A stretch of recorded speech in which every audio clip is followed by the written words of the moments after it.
അസ്സലാമു അലൈക്കും വറഹ്മത്തുള്ളാഹി വബറകാതുഹു. ഈ വർണ്ണാഭമായ വേദിയിൽ ഞാൻ നിങ്ങൾ മുന്നിലൊരു കൊച്ചു കഥ പറയാം. എൻ്റെ കഥയുടെ പേര് പ്രജാക്ഷേമ തൽപരനായ ഒരു രാജാവ്. ധാരാളം ഇബാദത്തുകൾ ചെയ്തിരുന്ന, ഖുർആൻ മനഃപ്പാടമാക്കിയ മഹ്മൂദുലപ്പതി ആയിരുന്നു ആ രാജാവ്. തൻ്റെ രാജ്യത്തെ 7 പ്രവിശ്യകളാക്കി പല പല നാട്ടുരാജാക്കന്മാർക്കുമായി അദ്ദേഹം വിഭജിച്ചു നൽകി. അതിലൊരു രാജാവിന് സുന്ദരിയായ മകളുണ്ടായിരുന്നു. അവളുടെ പേരാണ് സുഹറ. മഹ്മൂദുലപ്പതിയുമായുള്ള സുഹറയുടെ വിവാഹം ഉറപ്പിച്ചു വെച്ചിരിക്കുകയാണ്.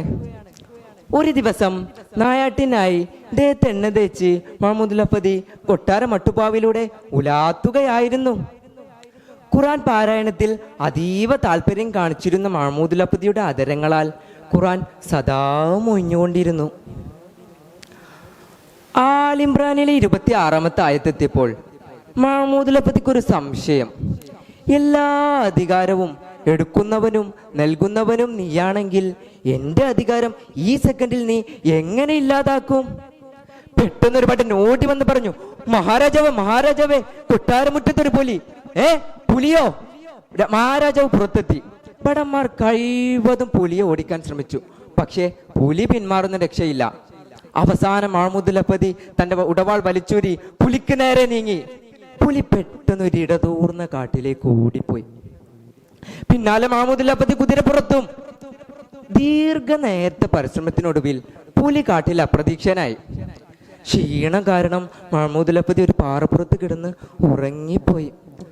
അതേ സമയം നമ്മുടെ സുഹറയുടെ കൊട്ടാരത്തിൽ ഒരു കളവ് നടന്നിരിക്കുന്നു. ഒരു കള്ളൻ സുഹറയുടെ വിഭാഭരണമെല്ലാം മോഷ്ടിച്ചിരിക്കുന്നു. ഇതറിഞ്ഞ രാജാവ് കോപിതനായി. ആളവിടെ, 3 ദിവസത്തിനകം കള്ളനെ നമുക്ക് മുന്നിൽ ഹാജരാക്കുവീൻ. ഭടന്മാർ നാടാകെ തിരിഞ്ഞു. പക്ഷേ കള്ളനെ കിട്ടിയില്ല. അവസാനം തല പോകുമെന്ന് ഭയന്ന് അവർ കാടുകയറി. പോകുന്ന വഴിക്ക് എന്തോ ഒരു സാധനം കിടക്കുന്ന കണ്ടു. ഒന്നുകൂടി സൂക്ഷിച്ചു നോക്കിയപ്പോൾ ഒരാൾ ദേഹത്തെണ്ണ തേച്ച് പാറപ്പുറത്ത് സുഖമായി കിടന്നുറങ്ങുന്നു. കള്ളനാണെന്നു കരുതി മഹ്മൂദുലപ്പതി അവർ പിടിച്ചു കെട്ടി കൊട്ടാരത്തിലെത്തിച്ചു. ആരും അറിയാതെ വിചാരണ ചെയ്തു. കൈകൾ രണ്ടും വെട്ടി മാറ്റി വേദന കൊണ്ട് മധുരമൂറും സ്വരത്തിൽ തടവറയിലിരുന്ന് ഖുർആൻ പാരായണം ചെയ്യുകയാണ് മഹ്മൂദുലപ്പതി. അതിൽ ആകർഷയായ സുഹറ അദ്ദേഹത്തെ തന്റെ ഉസ്താദായി കിട്ടുവാൻ ആഗ്രഹിച്ചു. തന്റെ ഭാവി വരനാണെന്നറിയാതെ ഖുർആൻ ക്ലാസ് ആരംഭിച്ചു. ഒരു ദിവസം ഖുർആൻ ക്ലാസ് നടന്നുകൊണ്ടിരിക്കുമ്പോൾ ഉസ്താദ് ബോധരഹിതനായി വീണു. കാര്യം അന്വേഷിച്ചപ്പോഴാണ് അത് മഹ്മൂദുലപ്പതിയാണെന്ന് സുഹറക്ക് മനസ്സിലായത്. ഒരു കള്ളനെ തന്റെ ഭർത്താവായി കിട്ടില്ലെന്നറിഞ്ഞ സുഹറ ഒരു ഭ്രാന്തിയെ പോലെ അഭിനയിച്ചു. ഒപ്പം കള്ളനെ ഭർത്താവായി കിട്ടുവാനും ചാട്ടി പിടിക്കുകയും ചെയ്തു. അന്ന് രാത്രി മഹ്മൂദുലപ്പതി താൻ ചെയ്ത പാപത്തിന്റെ വണ്ണമോർത്ത് മനമുരുകി പ്രാർത്ഥിക്കുകയായിരുന്നു. അന്ന് കിടന്നുറങ്ങുമ്പോൾ മുത്തുനബി സ്വപ്നത്തിൽ വരുന്നു. മുത്തുനബിയോട് തന്റെ വിഷമങ്ങളെല്ലാം മഹ്മൂദുലപ്പതി പറഞ്ഞു. മുത്തുനബി മഹ്മൂദുലപ്പതിയോട് തന്റെ 2 കൈകളും നീട്ടുവാൻ ആവശ്യപ്പെട്ടു. മഹാത്ഭുതം! തിരുനബിയുടെ തിരുപർശനമേറ്റതും കൈകൾ രണ്ടും പഴയ രീതിയിലായി. ഇതൊരാളിൽ നിന്ന് മറ്റൊരാളിലേക്ക്, അങ്ങനെ കൊട്ടാരമാകെ പിറ്റേന്ന് ഈ വാർത്ത പടർന്നു.